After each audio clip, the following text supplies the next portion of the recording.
Culture का। तो इस वक्त हमारे साथ शानिर एन सिद्दीकी जी जुड़ चुके हैं, जो कि वरिष्ठ पत्रकार है यूएई से, इस वक्त हमारे साथ जुड़े हुए हैं। सबसे पहले तो बहुत स्वागत है शानिर जी आपका इंडिया डेली लाइफ पर। Thank you. शानिर जी, प्रधानमंत्री नरेंद्र मोदी ने एक वीडियो साझा किया और यूएई और भारत के बीच जो एक गहरा रिश्ता बनते जा रहा है, उस दोस्ती को दर्शाने की कोशिश की। इस दोस्ती को हम कैसे देख सकते हैं आगे?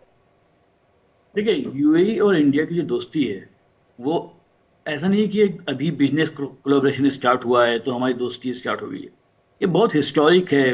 कल्चरली हम लोग बहुत कनेक्टेड हैं। आज से नहीं, 1960 से इंडिया ने यहाँ पे इस कंट्री के ग्रोथ में जो है पूरा सपोर्ट किया है इस कंट्री को।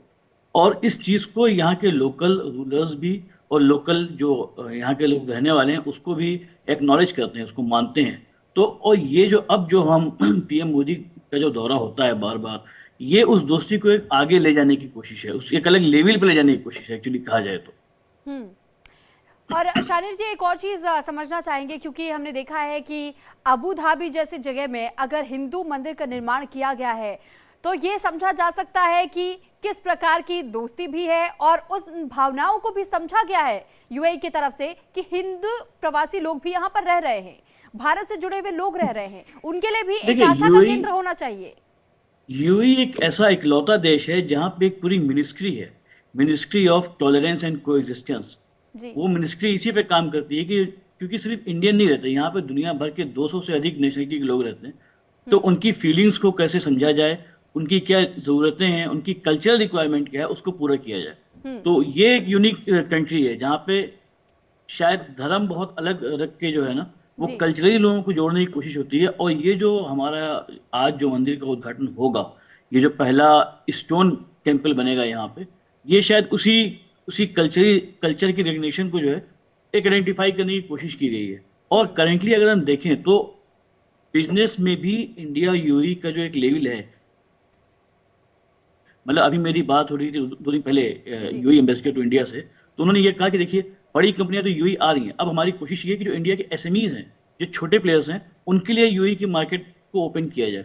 और उसके लिए सीपा काउंसिल लगातार कोशिश कर रहा है। और फिर कल जैसे जो एग्रीमेंट हुआ, जिसमें सबसे अहम था पेमेंट, रुपए का जो है यहाँ पे एक्सेप्टेंस होना, जो कहीं ना कहीं इंडिया के जो स्मॉल एसएमईज हैं उनके लिए बहुत आसान हो जाएगा, क्योंकि वो डॉलर में चेंज करना पैसे को, वो एक उसकी फीस जाना, वो सारी चीजें खत्म होने वाली हैं। तो एक इंडिया यूएई का एक इकोनॉमिक कॉरिडोर बनने वाला है, जहाँ पे इंडियन बिजनेसमैन वैसे ही बिजनेस करेंगे जैसे वो विद इन इंडिया करते हैं। तो ये एक बहुत बड़ा अचीवमेंट कहा जाएगा इस दौरे का। लेकिन शानिर जी, अच्छा, एक और चीज हमने सुनी थी कि जिस वक्त इस मंदिर का निर्माण हो रहा था तो जमीन के कुछ हिस्से दान भी किए गए थे, तो इससे जुड़ी हुई उस कहानी को हम जानना चाहेंगे।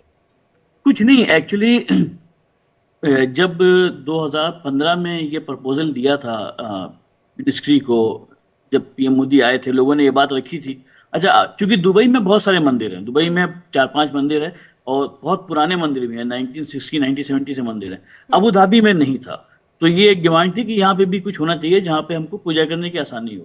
तो ये पीएम मोदी ने ये बात दुबई के रूलर जो हैं अभी वर्तमान शेख मोहम्मद बिन जायद से कही, तो उन्होंने यही कहा कि आप बता दें कहाँ बनाना है और आप हाथ रख दें कि कहाँ पे आपको चाहिए और हम वो आपको लैंड दे देंगे।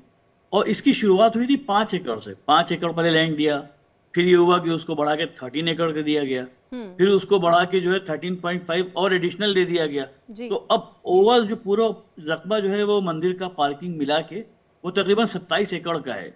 और ये दिखाता है कि यूएई कितना टॉलरेंट है किसी भी कल्चर को अडॉप्ट करने में, कि उसको जमीन उसके लिए मैटर नहीं करती, उसके लिए मैटर करता है कि जो लोग उसके देश में रह रहे हैं उनके कल्चर को, उनकी सहूलत को, उनकी आसानी के लिए वो पूरी तरह से दिल खोल के तैयार है।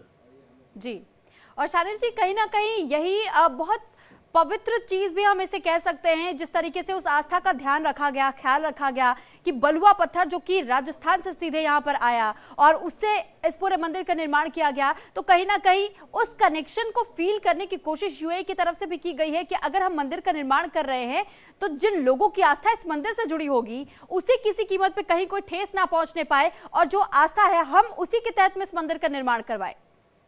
बिल्कुल, मंदिर का तकरीबन 90% जो हिस्सा है वो सिर्फ राजस्थान के जो लाइमस्टोन है उनसे आया है, या इटालियन मार्बल जो इटली से राजस्थान गए वहां पे उनको कार्व किया गया, फिर वो वहां से आया है। तो पूरे मंदिर में कहीं ना कहीं इंडिया का टच जो है ना वो हर जगह दिखता है, कारीगरों का जो हाथ है वो हर जगह दिखता है। और सबसे एक अच्छी चीज जो बनाई है मंदिर में, मैं आपको बताऊं, यहाँ पे गंगा जमुना और सरस्वती भी बनाया गया है। जी। जहाँ पे गंगा जल भी लाया जाएगा, रखा जाएगा।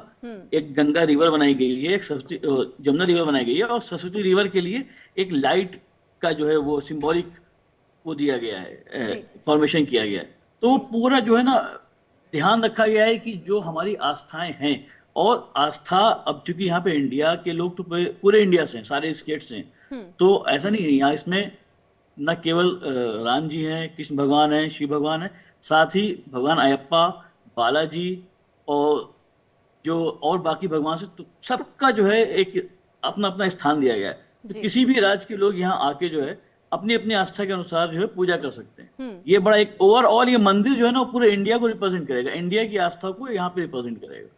ठीक है शानिर जी, बहुत धन्यवाद आपका हमारे साथ जुड़ने के लिए और अपनी बात को हमारे दर्शकों तक रखने के लिए। बहुत धन्यवाद।